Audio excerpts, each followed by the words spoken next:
أعوذ بالله من الشيطان الرجيم بسم الله الرحمن الرحيم الحمد لله رب العالمين وصلى الله وسلم على سيدنا ونبينا محمد وآله الطيبين الطاهرين اللهم صل على محمد وآل محمد. السلام عليكم ورحمة الله. Inshallah, we'll continue on in the Islamic law discussion that we have as usual on Friday evenings, and we are still covering the section on Salat, and we covered quite a bit of it, almost all of it, briefly obviously. And before I continue, if anybody has any questions on any of the issues that we discussed in the last couple of weeks, it would this would be the time that we could cover them before we get into the new topic. And just a refresher, we did Salatul Ayat. Before that, we did the shak, or the issue, the issues of having doubts in salat and doubts in raka'at and so on. And so these are the areas that we can perhaps do some. If anyone has any questions, we can do some refreshers on them through that. Otherwise, we can continue to the next one, next topic. Sure. Yes? Could you give like a quick rundown of the doubts in Salat? The doubts in Salat? Okay, so we said if you doubt in the numbers of raka'at between the first and the second raka'ah, the Salat is void, you restart, okay? And if that is 2 rak'ah salat, then obviously that is to be repeated. Also, any doubt in a 3 rak'ah salat, meaning Salatul Maghrib, you repeat that salat. The doubts that are repairable are in the 4 rak'ah salat past the second rak'ah. So when you finish complete your second rak'ah, and you do your second sujood, and now you're not sure if it's second or third or fourth, second or fourth. These are the repairable options, or fourth versus fifth. So these are the repairable options, and the way to repair them is always assume more, except between if you have doubts between 4 and 5. You assume that it's 4 and only do sajdatay sahu for possible extra. But if it is between 3 and 4, you assume it's 4, and you do rak'at ihtiyat, and you finish it basically based on it being 4 already, and then you stand up and do rak'at ihtiyat, and you do sajdatay sahu afterwards. If it's between 2 or 4, then you finish it as in it's 4, and then you do rak'atayn ihtiyat, and then you do sajdatay sahu. The other possibility is you're not sure. Is it you're between 2 or 3? You know, is it my second rak'ah or third rak'ah, or is it my fourth rak'ah? Maybe somebody is so confused. Then you assume it's 4. Then you do 1 rak'at ihtiyat for the possibility of 3, and then you do 2 rak'at ihtiyat for the possibility of 2, and then you do sajdatay sahu. And that's this is a summary of the shak. The next section we have is the salawat that is mustahab. All the mustahab salawat. Okay? So what do we have as the prescribed mustahab salawat daily? Okay, we'll start with that. There are many others, but the daily, the regular mustahab salawat. Some general rules about mustahab salat. Mustahab salat cannot be prayed in jama'ah. Okay, that's a general rule. Okay, keep in mind. Mustahab salat, any recommended prayer has to be furada. Can we do taraweeh in jama'ah? No, you cannot. Can we call any salat taraweeh? It would be bid'ah. In any case, so mustahab salat has to be in furada. It's individual, it is not a congregational prayer. Okay, congregation is in wajib salat. In any mustahab salawat, it has to be furada. So that's a general rule. Regarding mustahab salawat, generally mustahab salawat are 2 rak'ah. Okay, except which one? Salatul Witr, the last rak'ah of Salatul Layl is Salatul Witr, which is the 1 rak'ah. Witr actually means 1. One of the meanings of witr is 1. Shaf'i wal watr. Okay, Shaf' being the 2 and watr being the singular. Basically, dual versus singular. Okay. So the watr is the only one. Also, the 2 rak'ah sitting down after Salatul Isha, it counts as 1. Okay, so in the number of rak'at that they counted in the daily prayers, in the hadith of Imam Al-Askari alayhi salam, he says one of the signs of a believer is that they pray 51 rak'ah in a day and night. Okay, وَالصَّلَاةِ إِحْدَى وَخَمْسِينَ. So 17 of them are wajib and 34 of them are the mustahab. So the 2 rak'ah sitting down after Salatul Isha counts as 1, and that's how we get to 34. Okay, so we have 11 Salatul Layl, 2 Fajr, 8 for Dhuhr, 8 for Asr, 4 for Maghrib, and 1 sitting down, or 2 sitting down, counting 1 for Salatul Isha, Nafilatul Isha. These are the recommended salawat.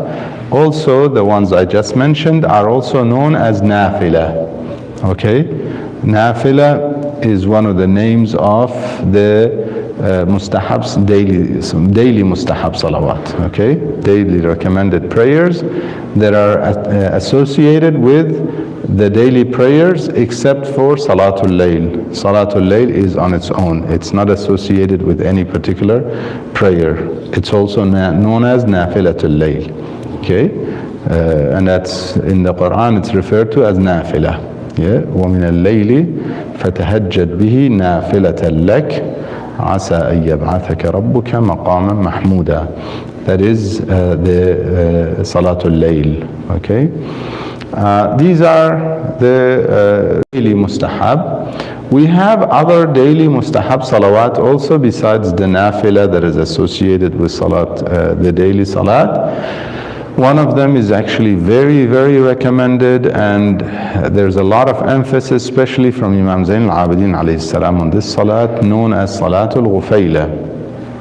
So it's also a daily nafil which is recommended between Salatul Maghrib and Isha. So between Salatul Maghrib and Isha, you can do the 4 rak'ah nafila of Maghrib after Salatul Maghrib, and also do the 2 rak'ah the Salatul Ghufayla. Some, because of the time, they combine, meaning they do the 2 and 2, and they do the Ghufayla with also the intention of Nafila. So they do the prayer based on, basically you can do the intention of Nafila, and you pray the the format of Salatul Ghufayla. So the Salatul Ghufayla has a special format. You recite in the first rak'ah after Hamd wa Dhannuni, and after Hamd in the second rak'ah you recite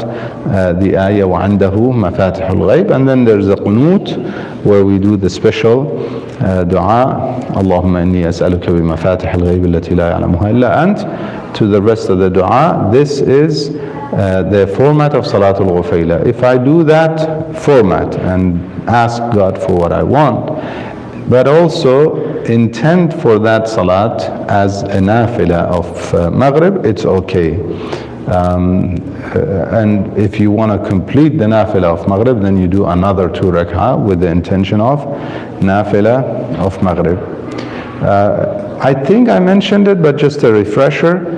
If one has wajib salat qada, okay, you have qada of wajib, salawat that are wajib, and at the same time one wishes to pray some mustahab salat. Can they do that? They can.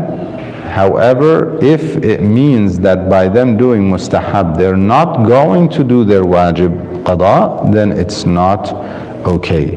They call it if there is tazahum, if one is going to stop us from doing the other. If not, if you can combine, it's okay. So for example, one likes to do the Ghufayla on a daily basis. At the same time, they want to do some qada salawat, and between Maghrib and Isha they might do 1 Maghrib. After Isha they might do 1 Isha, okay? And then do Salatul Watira. It's okay. It's different to fasting. Fasting, if you have wajib qada, you cannot do mustahab fasting, okay? So if somebody has wajib fasting qada on him, then they have to do their wajib before they can do any mustahab fasting. We have a couple of minutes. Any questions on what we discussed so far? So, Yeah. if somebody has already said, and if they do this after the salat with the niyat of doing their wajib, would they get the sawab of the Nawafil?